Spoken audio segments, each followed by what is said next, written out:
Hello, everyone, and welcome to the Malthaus Games podcast. My name is Delton, and with me this evening is my lovely wife and yellow player, Haley. Howdy, howdy. And I also have brought on, we have also brought on a special guest today, Mr. Ben Kanelos, also known as Sir Weenie. Hello. Hi, Ben. I play any color. It doesn't really matter to me. Oh, you're one of those. Do you have a preferred color?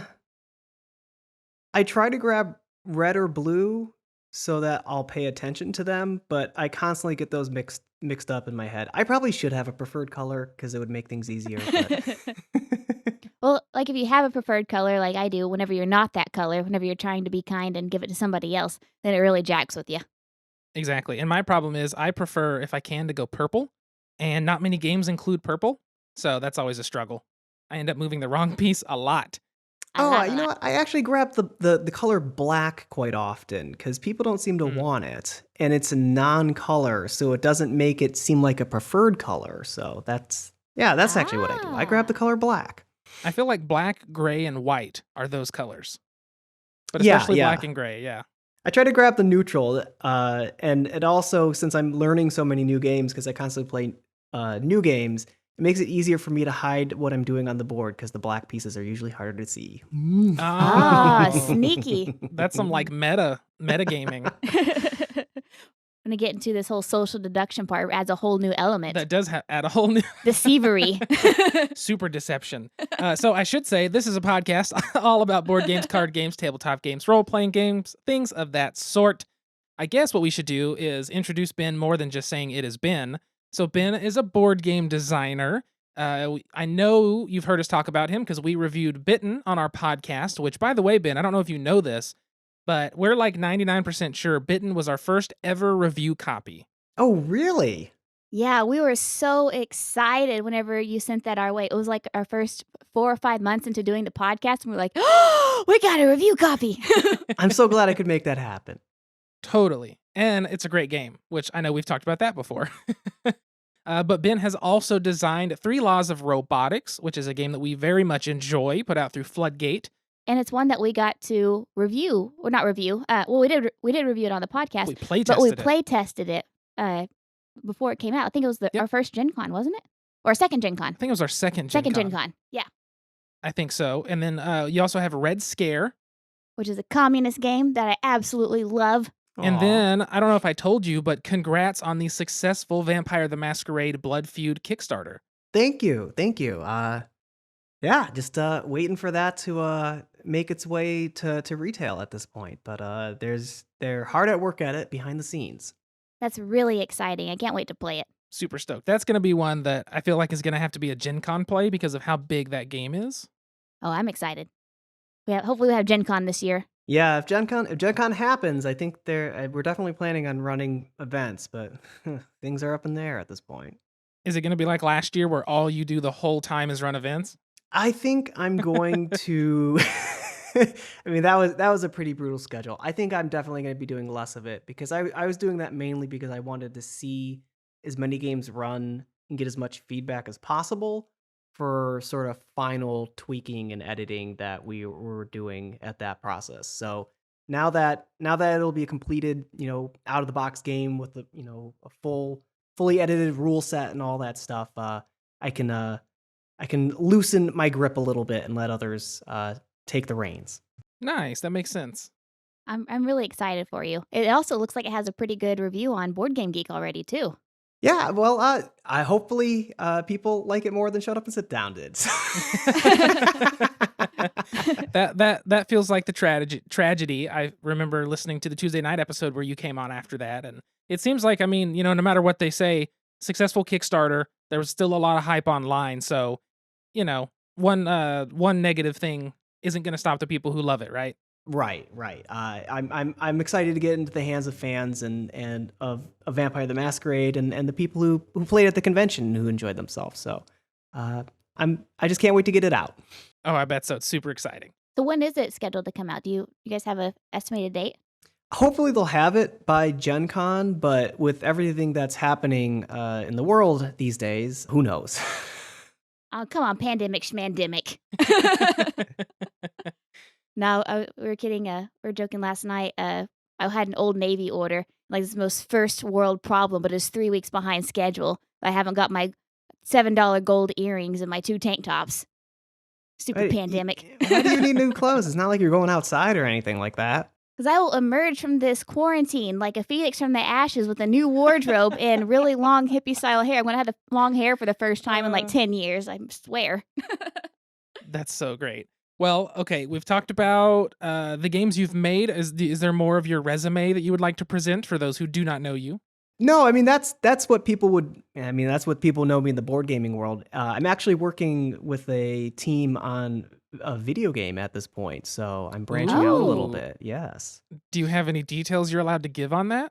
The company is called Strife AI, and they focus primarily on machine learning. And so they brought me in as a head developer to help them develop the machine learning into playable game stuff. So it's just a small team of 4 or 5 guys, and we've been cranking on stuff here for 3 or 4 months now, and hopefully we'll have some release into Steam at some point. So I'm very excited for it. It's been really interesting transitioning my skills from the hobby board game market to video games and stuff like that. So it's been very, very interesting.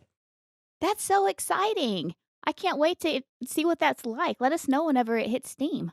Sure will. For sure. I want to ask a few more questions about that, but I think before we do, we should crack our drinks because in the last interview, it was like 30 minutes in. I was like, oh no, beer. So I say we do that and then we will dive in because I have a couple questions about that and I think that'll lead us nicely. Do you want to let us know what you are drinking today? Yes. Here's the crack. Ooh, satisfying. beautiful. This is a platform beer company, Haze Jude. It's a hazy India pale ale with notes of tropical fruit, pine, and grapefruit. Alcohol by volume, 6%. It has a Plato number. I don't know what Plato is, 14.6. And the all-important, for those who drink pale ales, IBU is 46. I wonder what the Plato number would be in reference to. I don't even know what a Plato number is. I don't either. Is it like PLATO, like Plato, or like? Yeah, exactly like that. Huh. I might have to look that up. The beer just must bring on the philosophy. That's it. I mean, As you drink it, you philosophize about just life, the universe, and everything. let's see. Plato on beer. I love Haley the is name of that. Googling this to look it up. Ben, tell us about how's it taste? How's the profile? Oh, I'll take my first sip now. I've been waiting. Oh, it's a whole thing. Beer tasting on podcast. So I've had this before. Platform Beer Company is a local Cleveland beer company that I'm in Cleveland or west side of Cleveland that is doing deliveries. So I've gotten 2 deliveries at this point, and this is one of the beers that I got a second time because I enjoyed it so much the first time. Ooh. I drink a lot of IPAs. It's the reason I drink beers. I didn't like beers before I discovered IPAs, so I'm one of those hipsters who drinks only IPAs. But I mean, No shame. I need Haley here in order to be able to really give me the flavor profile because I don't have anything super creative with the way I would describe this. But I mean, the way they describe it is tropical fruit, pine, and grapefruit is pretty strong. It's got a very nice attack, so you get all of those flavors really bold up front. And then, unlike a lot of other IPAs that finish with like a lot of sour bitterness, this one because I think the attack is so strong, it tapers off and feels like really smooth. It's like they make a lot of Ooh. session IPAs that are that have that lower IBU, so you can like drink it and it's smoother. It's I like it because it's a smooth IPA, but it also has that flavor really strong that I'm looking for. That's interesting. It sounds really good. Sounds delicious. It's called Haze Jude. Haze Jude. Which is a great name. Yeah, I got my Beatles shirt on today. My favorite shirt ever. It's my fitting. Beatles shirt. So represent the Beatles. Oh, that sounds delicious. We are drinking. We've been getting literally everything from Rough Tail Brewing lately. We've talked about they've have a walk-up window where you can park, walk up, and buy crowlers that they're selling off their kegs. And this is No Puns Please, which is a Hellas lager. I have literally zero other information on it because it's just in a neutral can, I guess you would call it. Yeah, they basically fill the crowlers that day, and then they use a Sharpie, like, this is Hellas Locker. And that's it. But it works. It's got a little bit of a haze to it, but it's a very, very light color. It looks very thin. It looks like Budweiser thin. Or like Bud Light thin. But it tastes much better. There's a little bit of sweetness in there. Ooh, that's a good one. Very gentle. It is not attacking us as your beer is. Come on, Haley, where's those creative taste profiles? This is the Wonder Bread of beer. It is. This is classic. Like, everyone just a knows the classic. flavor of it. It tastes like a beer, but it's delightful. It's nothing crazy, nothing fancy, but you want to go back to it. It's good. It's just very gentle, smooth, not too much carbonation. And it's fortified like Wonder Bread. Has It's a fortified fortified? flavor. Hey, I'll take it. That works for me. But it's very tasty. Ooh, that is really good. We might have to get more of that. By the way, I found the Play-Doh. Ooh, what is Okay. the Play-Doh rating? Play-Doh gravity scale is a measurement of the concentration of dissolved solids in a brewery wort. Tell us more about that, Delton. Whenever you brew beer and you first, soak the grains and everything like that, and you add in your sugars and you do your boil, you have a gravity reading, which is considered your original gravity, and that tells you how many particles and things are suspended within that liquid. Generally, it's used to determine the alcohol percentage because initially you're going to have, like on a big heavy beer, you're going to be throwing in dry malt extract on top of your, soaked grains, and you're going to throw in some brown sugar and all this other stuff. So you get a reading of a certain number. Usually it's like 1.14 or something. Then after fermentation, when the yeast eat and devour the sugars, there's now less in suspension within that liquid. So you get the specific gravity, which is a lower number. And there's little calculators you can type those into, and it gives you an estimated alcohol percentage. Ah. Boom, science. And so the particles, that's what makes his the hazy. Is that? Yes, there's Yeah. still a lot. If there's a lot of particles hanging around still, it produces that haze. And I know there's more to it than that. It's like an But- explain it to me like I'm 5 Yes. answer. Okay, cool. And so what was your Play-Doh amount, Ben? 14.6. This is meant to be a hazy beer. Now, I don't know how that correlates to gravity readings. In that, I have no clue. But it's hazy. But we know kind of where it comes from.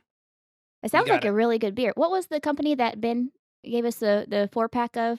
That was Sibling Revelry. That's That is right. a beer that's in the city I live in, which is Westlake. But I don't know if they're open during the pandemic, so I was unable to procure more of that. Otherwise, I would have definitely gone back to them.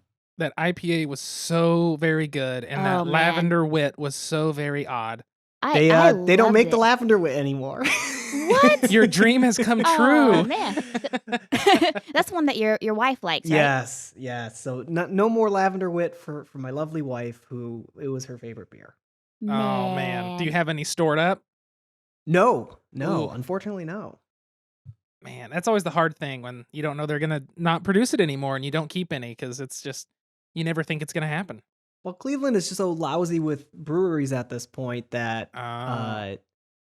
I almost never drink the same beer twice anymore. Everywhere I go, in every place, they carry rotating handles and stuff like that. It's a beer drinker's paradise out here.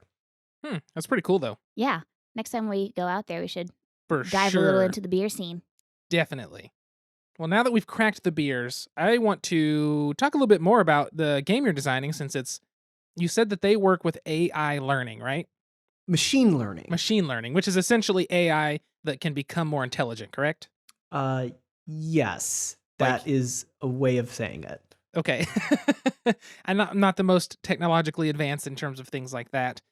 So how do you take game design skills from a tabletop perspective and translate it to the video game perspective in this area?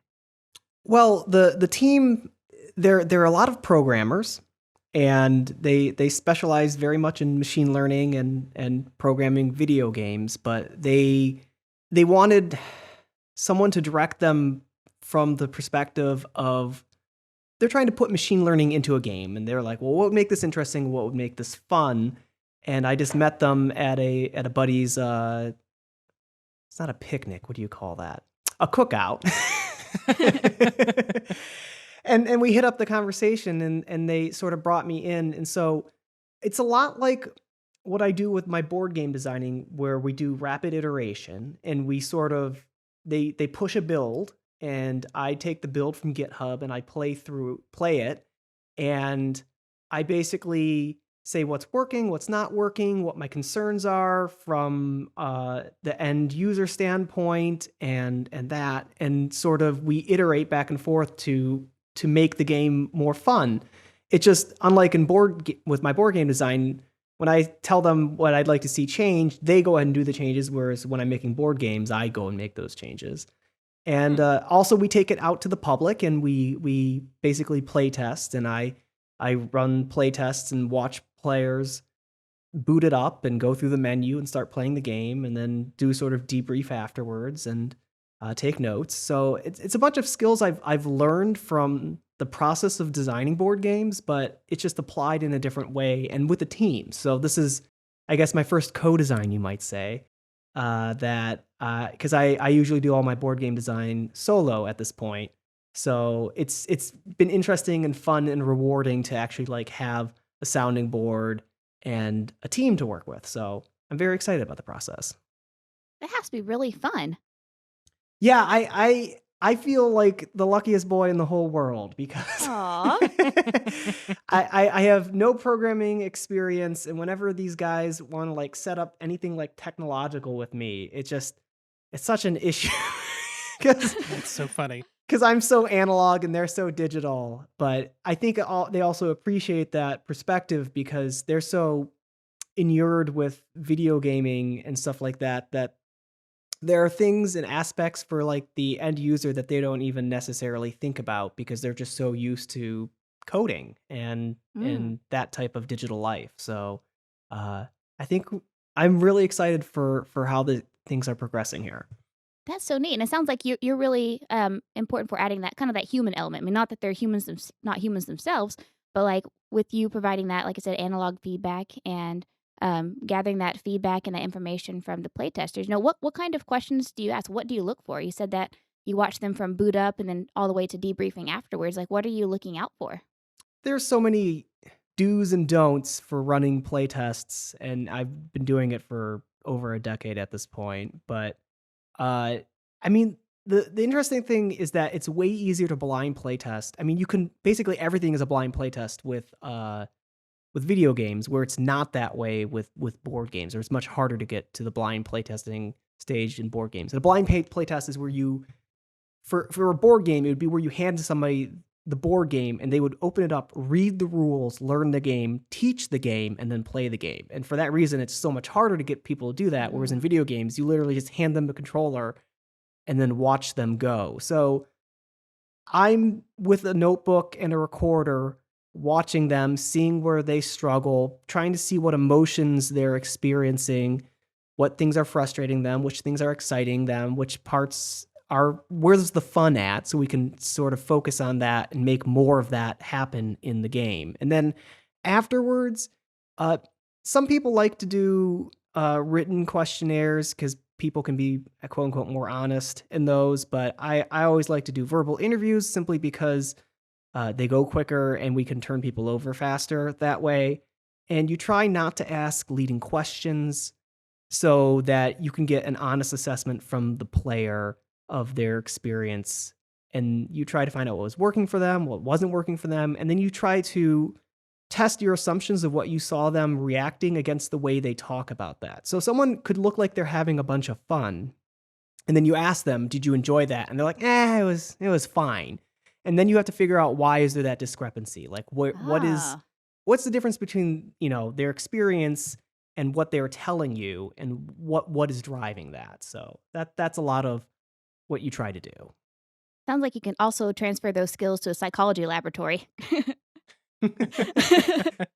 Watching their interactions. That's what I was wondering. Like, I was gonna ask, like, are you watching for like emotions and whatnot? Because emotions can tell a lot about the game. But why do you think there is that discrepancy sometimes between like what emotions they display and what they report at the end? Humans are emotional beings, and because of that, our rational brain, our emotional brain tend to be somewhat far apart. And it it's hard to put into words sometimes what you're experiencing unless you're a person who is used to doing that. So, when I play board games with other board game designers, we all have like a sort of close to shared language to speak about the experiences, and we can usually drill in with a great degree of specificity about exactly what we were thinking and why and what the experience was. But if you give a board game to, someone who's only played Monopoly and then expect them to talk with any level of specificity about exactly what they were experiencing,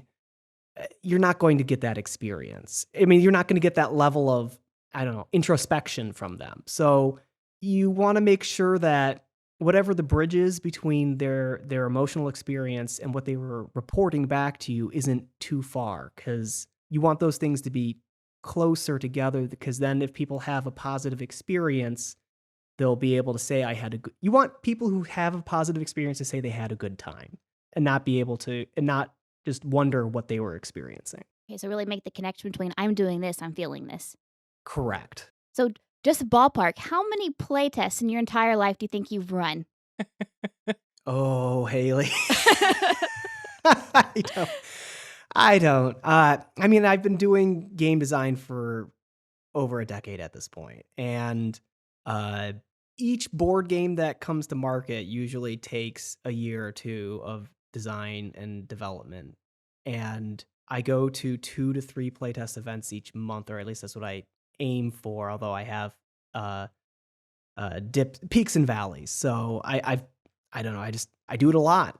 I mean, you talk about this like it's a science. I mean, it can be studied like a science, but I mean, that's how you're approaching this, is not just, hey, like my game, but what is your experience of this game? What specific mechanics are leading to these emotions? Can you relate your emotional experience to what you're doing? And so you really look at this from a very clinical almost perspective, which I'm sure is very helpful in gathering that data and really tweaking your games and in this production process. Well, playtesting is a skill that can be learned, and it is something that gathering feedback and taking feedback has been something I've been trained to do since college, because I went to architecture school, and in that you would do your design and you would put it up on the wall in what was called a review, and we'd have an 8-hour day where each person would go up and present for maybe 10 minutes, and then a panel of professors would basically pick at it and tear it apart for 20 minutes. And you basically had to defend your work in front of your peers, or at least explain your work in front of your peers. And so if you're going to be doing design work of any type, you have to learn to take feedback and not be defensive and try and find the good bits and separate the wheat from the chaff and that. And it is a skill that can be learned. It just has to be practiced. And then I'm still trying to learn and improve. I mean, there are traps you can fall into, and then, what do they call them? Schemas, where you have a set way of thinking about things, and every once in a while you got to reevaluate your schemas and see if those are working for you or if they're actually leading you to dead ends. So, I try not to be, I like to say that I'm well practiced, but it's like we say about our board games: they're easy to learn but hard to master. There you go. There you go. That's awesome. That's fascinating. And again, using the word schemas, you can definitely get a job in a psych laboratory now too. He knows the ways. One of the things that you mention a lot while we're talking about this, I actually saw in one of your tweets earlier today, because I'm stalking the internet. But you talk about, since you've been working in game design so long, that you are building that experience, which, like I said, you said that a lot. One of the things with your games that I'm familiar with, the ones you've published, all of your games are focused around like hidden roles or social deduction elements, at least from my perspective. And all of those fall into a category that tends to be a similar experience in terms of like games of hidden role type. You're going to have not the same experience, but a similar experience for all of those. So what is it about hidden role, social deduction games and the experience that they give to the players that just clicks in your head? Like, what is it about that you love so much that's your preferred category of design? Or would you call it that even? Yeah. Well, I started designing games. I'd first discovered hobby board gaming right when the game Resistance came out, and I was deep into the role-playing groups, and I had some friends, and we were running a local convention for role-playing games. And I walked by the hall late one night, and I saw a bunch of people in a circle, and I was like, what are they playing? They're like, oh, it's Werewolf. I'm like, I don't know what that is. They said, oh, like Mafia, like you played in school. And I'm from Michigan, and we didn't play Mafia in school. Apparently, everyone played Mafia everywhere else. We played I Heads Up didn't, 7 so Up. I'm with you. Yeah. And so my entry into hobby gaming came from going over, being interested in those games and playing those games and being given an experience that I had never been able to experience before. And people like to say like, oh, social deduction games are about lying. It gives you an excuse to lie to your friends. And I don't feel that way at all. I think social deductions give you secrets. Little secrets that don't really matter about anything, but they seem to have great import when you're within the magic circle of the game. And you get to make the decision about who you tell your secret, or if you tell them the truth about your secret, and all of that. And for some reason, that just really, I don't know, really captured my imagination. And at that time, after the Resistance hit, everyone was trying to design a social deduction game that didn't need a moderator that would become more popular than Werewolf. I mean, it was just a boom time for social deduction games. Yeah. Alan did 2 Rooms and a Boom, and a whole bunch of other ones hit the market. And I just sort of got caught up in that excitement to try and design a social deduction game to improve on the flaws that I saw with the games that were out there on the market at the time. I understand like that excitement piece of having a secret. They say like, always do your phone interviews wearing no pants because you know something that they don't know. Or like there's that boost of confidence, like I have a secret. That's exactly right. That's exactly right. You guys have your pants on now, right? No comment. I have pajama pants on. I'm still not making a comment. I have pajamas on 99% of recordings, so... No, I really like the way that you put that, having a secret versus lying. Because when you think about lying, you think of, oh, that's a negative connotation. You're being sneaky, you're being deceptive with your friends. But having a secret, it's more of that privacy, that trust versus mistrust. And like they're all your friends, theoretically speaking, or random people you meet at conventions. But just having that element in there kind of creates a little bit more suspense, even with those that you trust. And that is fun. It is very fun. It's very fun to do that kind of stuff. So what is it that you tried to bring to the table with your designs that were, in your eyes, a better implementation of an existing mechanic, or something new that you brought that you hadn't seen within this genre? I can be clear on that. Bitten is a social deduction game where you can win without having to talk. The bluff is not in a verbal bluff, it is in how you play your cards. So it's basically the poker bluff in a social deduction game. Yeah. Red Scare was me trying to work out a social deduction game where you can win and not have to lie. No players have to lie in Red Scare, and you can still play a good game. There are benefits if you can lie skillfully, but for the players who are uncomfortable with lying, you're never given a card like you are the spy and you must lie. Okay. And then 3 Laws of Robotics was an inversion of where normally you get the card and your secret is your role. And I was wondering, what if the only card you didn't know was who you were and you knew everybody else's role? What would the game feel like as a social deduction game if you weren't trying to figure out other people, you're trying to figure out yourself? So my social deduction games each take the sort of base formula of a social deduction that was brought into existence with Werewolf and iterated upon with Resistance and the games that came before. And that's what I'm trying to add to the genre. That's one of the things I think I really have enjoyed the most about a lot of your games, is because I'm not one that does well in a situation where I have to verbally lie and spin people around and try to get around them. I love One Night Ultimate Werewolf. I'm garbage at it because I always end up giving myself away or just looking like I give myself away because I'm a terrible liar. I have horrible tells. Haley knows them all. But that's what I liked about Bitten so much, is that you can it's based on the card play. That's how you determine what you think people are doing, what role you think they have, and you can win based on that card play. And I really just enjoy when the mechanics of the game itself is how you determine people's, hidden agendas and how you win versus can I talk smoother than you can. Yeah, and And the social deduction games where you talk your way out are the behemoths of the genre. There was no way I could punch against that. And too often I see people try to go up against, Werewolf or the Resistance or Two Rooms and a Boom for that matter, and try to hit, that same sort of feel of that they're so used to. And it's just like, well, like people are gonna play it and they might like it, but most people are going to fall back to the standards.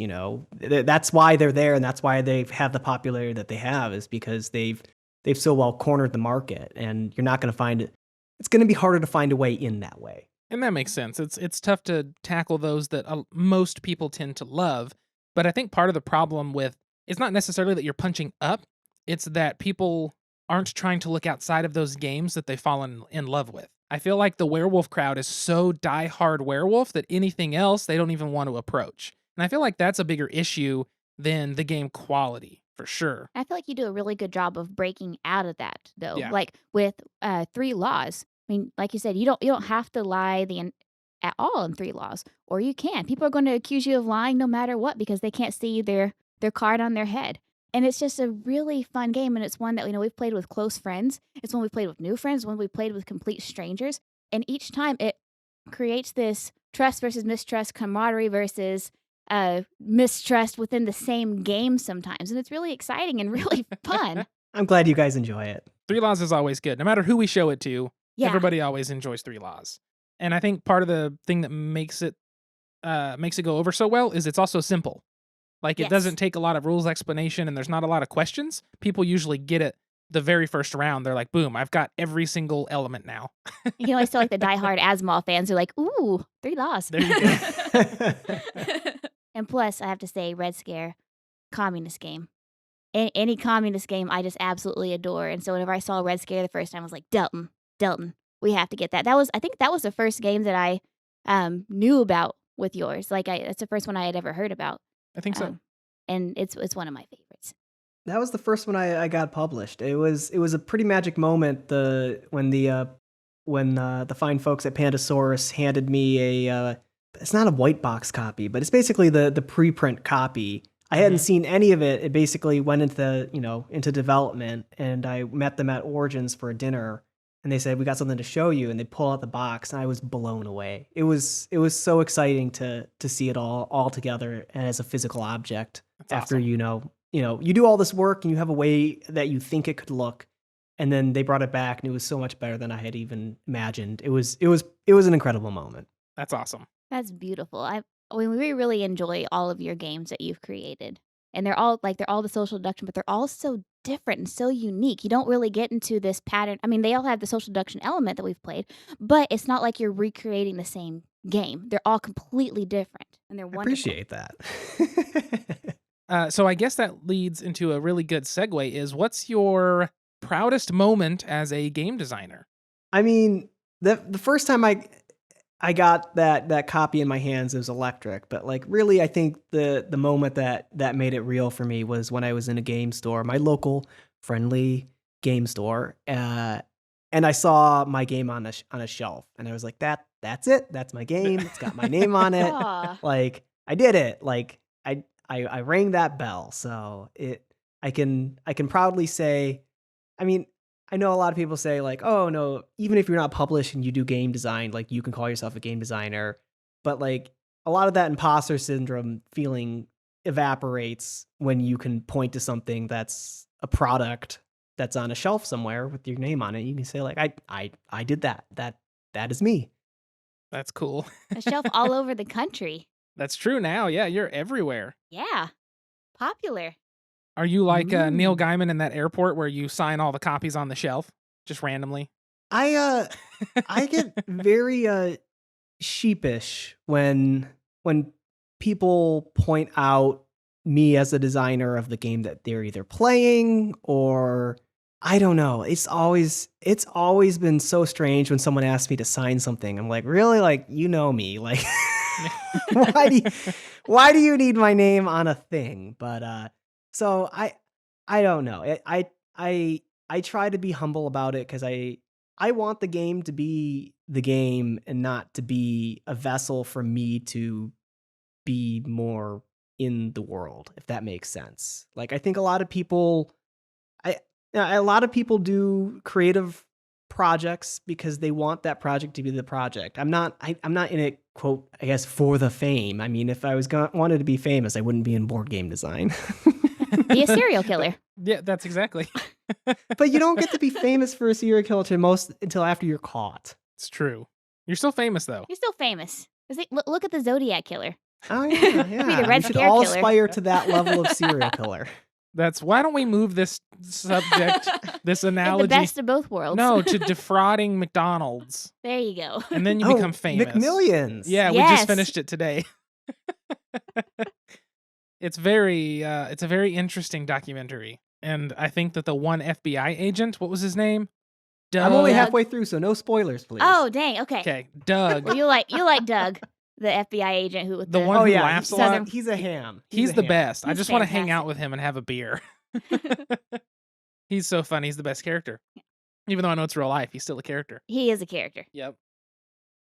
And so for you, it was just seeing your product out in the stores, but it wasn't for like the fame part. It was the fact that people enjoy your product so much they want to carry it and they want to sell it, and others are really enjoying it as much as you do. Yeah, and I gotta say a lot of that, I mean, as much as that, but it's also being like, oh, like I did it, and I can say this is a thing. Like when I was in high school and skateboarding was popular, I got a skateboard and I skateboarded every single day, but I refused to call myself a skater until I could land a kickflip. And so for like a year, I practiced and practiced and practiced. And I had like skate shoes and skate clothes and all that stuff, but I didn't want to wear it to school until I was a skater because I didn't want someone to call me out as a poser. So I mean, yeah, that was the worst. So I sort of carry that with me to this day, where it's just like I don't want to say something about myself until I have verifiable proof out in the real world somewhere that sort of validates the way I feel about myself personally. So having games on the shelf validated myself as a game designer. So the real question is, did you ever miss a kickflip after you learned to do it? Oh, all the time. But hey, if you give me enough chances, I could do it. So. I feel like that skateboarding, though, is anytime somebody learns something, like, check it out, I learned this trick, and then 40 tries later, they finally get it again. But hey, he got it once as a standard, man. That's what matters. That's what matters. Yeah, so it's not like I landed my first kickflip and called myself a skater. I was like, no, I did it. Now I need to master this before. Can you still do a kickflip? I still have my skateboards. I can still kickflip. It was not nearly my most impressive skill when I was done skating. So as my skills have atrophied, I can still do it. Nice. Very nice. Have to sharpen those up. You got plenty of time in quarantine now, right? What else we gonna do? Well, we had snow out here in Ohio, so I couldn't quite go out and What? yeah, we got a couple inches here the past couple days. So Oh my gosh. That's wild. I'm glad I didn't run out and do all the gardening that I wanted to, because I would have been losing my mind. The weather has been so strange. Here in Oklahoma, we had a day that was like 90, 91 degrees. Now that was 3 days in a row because that's when I planted my summer Oh. vegetables because the Farmer's Almanac said, you're good. It was like 90, 91, a couple days in a row. It lied. And then it dropped to like 30 for a couple days, went to the mid 40s, and then it snowed, and then it rained, and then it was hot in like the 70s. Now and it's it does 70s not again know today. what it wants. Yeah. It's so I'm strange. so salty because I had, like, it was 3 days in a row of like 90-degree weather. And the Farmer's Almanac was like, you're good to plant your summer veggies because in the climate that we're in, we shouldn't expect another freeze. I was like, all right, I'm going to plant my veggies. Well, then 5 days later, it froze. Now my peppers are dead, but my potatoes are still alive, and my lettuce and my carrots. They are living, they are thriving, they are living their best life. I have a secret for you, in case you haven't heard. The world is broken. Everything is broken. No. That is a true statement right now, it feels. Someone needs to just turn it off and on again and see if. That is the most true statement of the evening. Maybe that's what this pandemic is. We just got to Just turn it off and turning on. it off and turn it back on. Like all the dolphins have returned to the canals or whatever. This stuff we see Back online. into space. Back into space. So long, and And thanks for all the fish. Whales have now dropped to Earth. There you go. So how are you spending your quarantine, Ben? Uh, it's working from home, playing video games for the first time, really in years. So, all my board games designs are on hold, and my entire social calendar got, nuked from space as I crossed every convention that I was gonna go to off, and all of my playtesting nights have gone away, and all the board game nights I host at my house have gone away. It's just me and my wife holed up here waiting for the thumbs up to go back out into the wide world, which will be different and scary once we're out there again. So yeah. Well, it sounds like you're able to work from home, and I know you guys have had kind of an adjustment. How have you been, keeping your self care alive? Therapist to me is like, how do you self caring? How are you finding enjoyment during the quarantine? Well, me and Delton get Woo. on PS4 and play Overwatch together and pwn some noobs. Do you mean our noob selves get pwned? Yeah. Oh, that's so true. Uh, I just I kind of look forward to. I keep telling myself that this is not permanent and things will get back to normal eventually, and just look forward to the brighter days ahead, and everyone's going to be really excited for game nights here in the future. So that's something that keeps me going. I feel like it's going to be one of those things where it's like you have a game night, somebody comes over, you're like, okay, shoes go off over here, spray those down with this spray, go wash your hands, then you can come to the table. We wipe your seat down every time somebody comes over. Like, Rotations at the table to move your piece. Everyone stands 6 feet away. Okay, it's your turn to move your piece. I just have a feeling that cleanliness and the idea of how close you are to somebody is about to change permanently at least, maybe not permanently, but for an extended period of time. Because even if they give us the okay, it's like, well, but do I really want to? And do I trust our government? Yeah. Yeah, speaking of social deduction games about having secrets and trust, I really think it's going to be an exercise in that. It's going to be about who do you trust? Who do you trust is living cleanliness and social distancing still? Who do you trust in your home?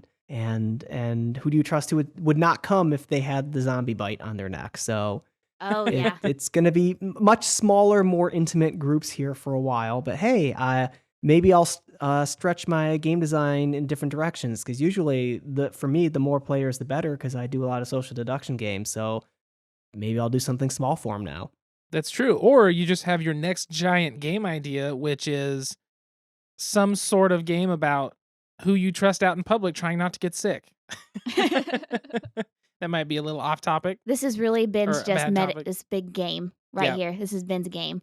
He's really evil But mastermind. Here's the game. You go out there, and for every stranger that you lick, you get 10 points. And I'll just keep a running tally. You email me or message me BK Game Design on Twitter and Facebook, and I'll put it up on that scoreboard. You gotta take a picture of the person afterwards, and their face must have like a wet lick mark on it. What if it has a I'm lick not- of satisfaction? Does that count? I guess we could here. We'll let people rate the lick on a scale of 1 to 5, and those are bonus points on top of the lick. Okay. I think I'm gonna not officially endorse this. Oh, I am. The 100%. thoughts and beliefs of Ben Kanelos are not necessarily the thoughts and beliefs of the Malthaus Games podcast. But they are. It's a disclaimer at the bottom of the screen. Oh goodness, you could though move to small form factor game design, I guess. Have you thought any ideas for like a 2-player or a single-player game? I never play games 2-player, and I never play games single-player, so it's not my wheelhouse. It's not my interest. I mean, I've been incredibly blessed that I have this video game project as a way to keep myself keep these juices flowing in my head while we're sort of quarantined here or social distanced or however you want to call it, because it's been nice to. I don't need to get together with a bunch of people to playtest something. They can just send me a build and I can play it right there and then give them the feedback there. So it sort of made the transition just happen more strongly, I guess, at this point. It's really interesting. I mean, it's nice though that gives you a place to flex your creative muscles and your game design muscles, but you don't have to, since you're not much of a 2-player and single-player game.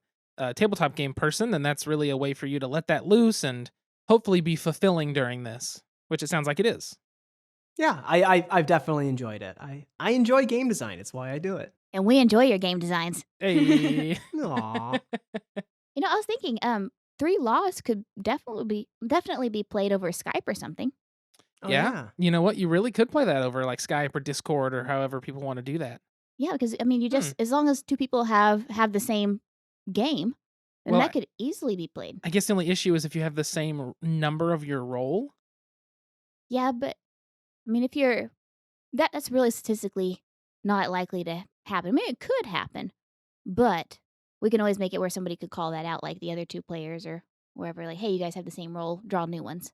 Well, I was just played a 20-person game of Werewolf over Zoom recently. Wow. And Oh. yeah, and they had a little system set up that would give each person a secret role, and then when you died, you would click "I died," and it would reveal what role you were. So I've been keeping myself busy Yeah. with some board gaming, and I've been kicking around on Board Game Arena and Tabletop Simulator. But boy, there's something about playing over a screen that just doesn't scratch the same itch. So. It really Yeah. doesn't. I've been playing Magic with Brian. We've been doing some drafts in Tabletop Simulator, and I played a couple games on Tabletopia with some friends. But there's something about the cat not jumping up on the table to screw everything up that really takes away the magic.